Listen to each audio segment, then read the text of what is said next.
नमस्कार, मेरा नाम है अंकुर चौरसिया। आपका इस वीडियो में बहुत बहुत स्वागत है। ये है, आपको बता दें दोस्तों, ये मॉडल जो है ये E C M W F Windy app का मॉडल है। बहुत लोग पूछते हैं किस कौन सा ऐप है। विंडी ऐप है, इसका मॉडल प्रेडिक्शन है। आपको बता दें कि कल इसमें एक ऐसा एरर आया था इस तरह का कि उस पे किसी को विश्वास ही नहीं हुआ कि ऐसा क्या हो गया है।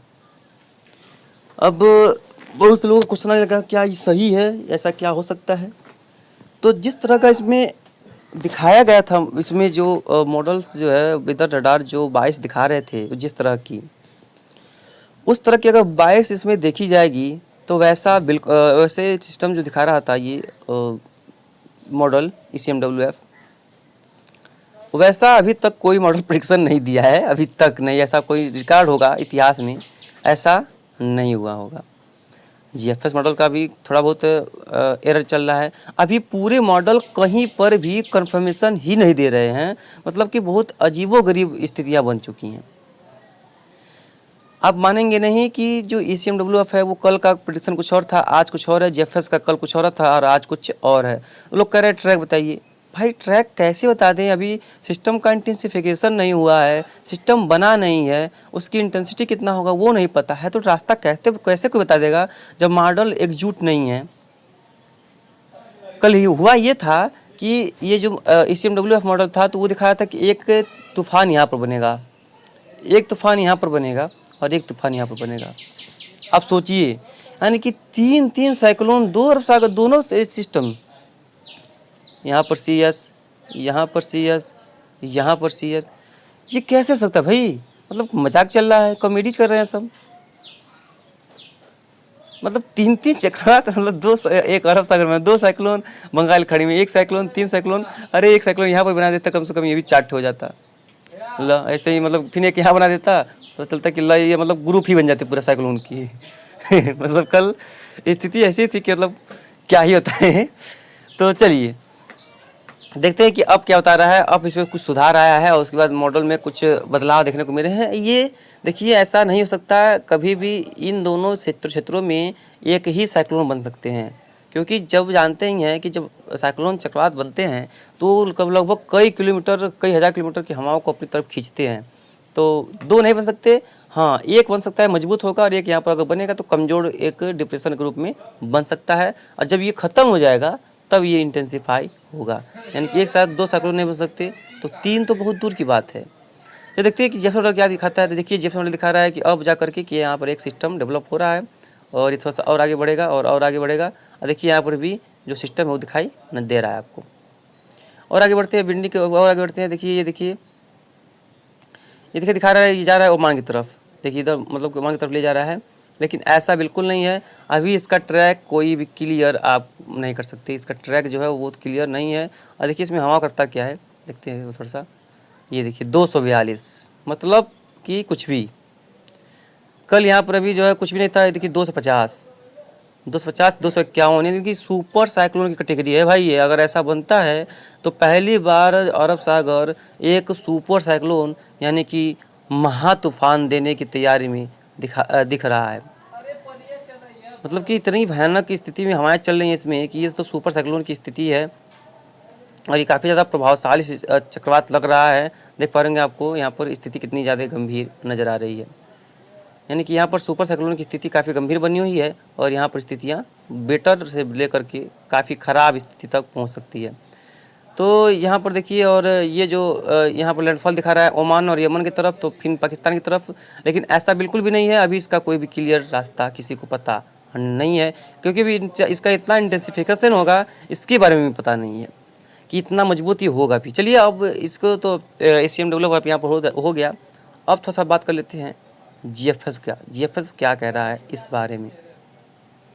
देखिए GFS क्या कह रहा है कि देखिए साइक्लोन बनेगा, थोड़ा सा आगे बढ़ेंगे तो मजबूत होगा, थोड़ा सा और आगे बढ़ेंगे थोड़ा सा और मजबूत होगा, थोड़ा सा और आगे बढ़ेंगे और मजबूत होगा।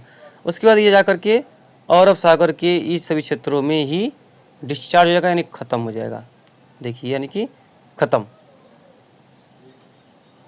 मतलब ये है कि जो ये सिस्टम कह रहा है, यानी कि जो तूफान बनने की संभावना है वो तो दिखा रहा है, लेकिन फिर दिखा रहा है कि अब अरब सागर में ये विलीन हो जाएगा। कल दिखा रहा था कर्नाटक में लैंडफॉल करेगा, अब दिखा रहा है यहाँ पर ख़त्म हो जाएगा।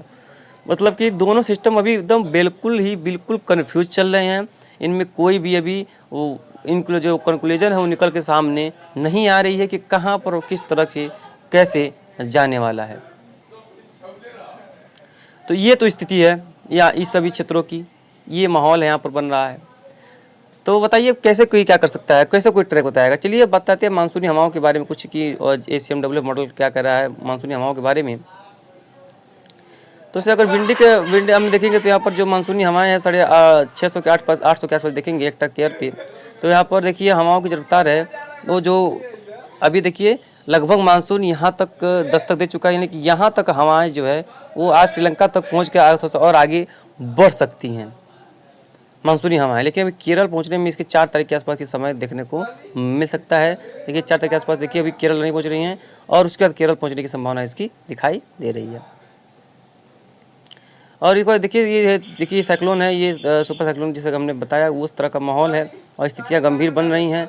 तो यहाँ पर लोग सतर्क रहें और सावधान रहें। और आज भी मानसून थोड़ा सा जो आगे बढ़ेगा।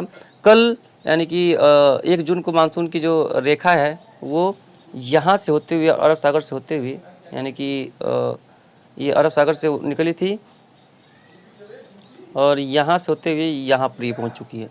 इस जगह पे मानसून पहुँच चुका है और आज श्रीलंका में भी मानसून पहुँच जाएगा, जिसकी संभावना काफ़ी प्रबल है। श्रीलंका में भी आज मानसूनी दस्तक हो सकती है।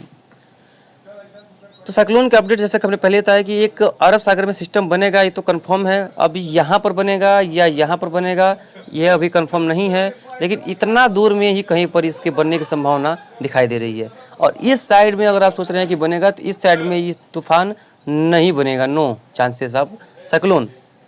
अब ये जाएगा किधर, तो देखिए अभी भी इसकी संभावना उत्तर पूर्व की ज़्यादा है, यानी कि इस तरह से आगे बढ़ेगा और आप भारत की तरफ जाने की तरफ संभावना ज़्यादा है और पाकिस्तान तक भी इसकी संभावना है। लेकिन ओमान की तरफ जाने की संभावना अभी इस बारिश की नहीं दिखाई दे रही है।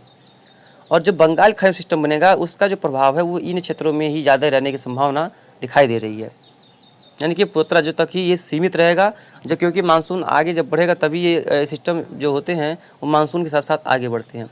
अब इक्वेटोरियल फ्लो का अगर देखेंगे, यानी कि जो हमारी मध्य, देखिए बात नीचे चलते थोड़ा सा, ये जो रेखा है देख पाएंगे इक्वेटोरियल रेखा, यहाँ की जो नीचे की हवाएं हैं वो लगातार इस तरह से होनी चाहिए और ये लगातार ये फ्लो बना हुआ है कि मानसूनी हवाएं लगातार यहाँ पर चल रही हैं। लेकिन यहाँ पर भी जो मानसूनी हवाएं देखिए यहाँ नीचे की तरफ चलने लगी हैं, लेकिन अभी ऊपर देखिए पूरी तरह से डिस्चार्ज ही है हवाएं, यहाँ पर कोई ज़्यादा प्रभाव इनका नहीं दिखाई दे रहा है। तो ये स्थिति है। और देखिए अरब सागर से यहाँ पर नमी पहुँच रही है, जिसकी वजह से राजस्थान के कई इलाकों में और उत्तर भारत का ये क्षेत्र है, यहाँ पर कई इलाकों में बारिश और बर्फबारी कुछ इलाकों में, पहाड़ी इलाकों में हो रही है, जो कि आने वाले समय में भी होने की संभावना इसकी काफ़ी ज़्यादा प्रबल है। और हम उम्मीद करते हैं ये कि आज 2 जून के दिन मानसून कुछ और प्रगति करेगा और जो सिस्टम है वो लगभग हम उम्मीद कर रहे हैं कि 4 तारीख के आसपास या 5 तारीख के आसपास बंगाल की खाड़ी में बनना शुरू होगा। तो जब ये सिस्टम लो प्रेशर एरिया या कम दबाव का क्षेत्र जिसे बोलते हैं या डिप्रेशन बन जाएगा, तब इसका रास्ता हम क्लियर कर पाएंगे कि हाँ ये इसका ट्रैक इधर हो सकता है। जब ये सिस्टम चक्रवात बन जाएगा तो उसका जो ट्रैक होगा वो लगभग 98 से 99% कन्फर्म हो जाएगा कि ये इस ट्रैक पर, इस रास्ते पर से ये गुजरने वाला है और इधर ये नुकसान पहुंचाएगा, यहाँ पर ये नुकसान नहीं पहुंचाएगा। लेकिन भारत के तटों को सावधान रहना चाहिए 3 साइक्लोन से। तो 3 साइक्लोन बनने वाले हैं मतलब विंड के माध्यम से। चलिए फिलहाल इस बुलेटिन में आज इतना ही, जो भी होगा हम आपको लगातार आगे अपडेट कर देंगे। धन्यवाद।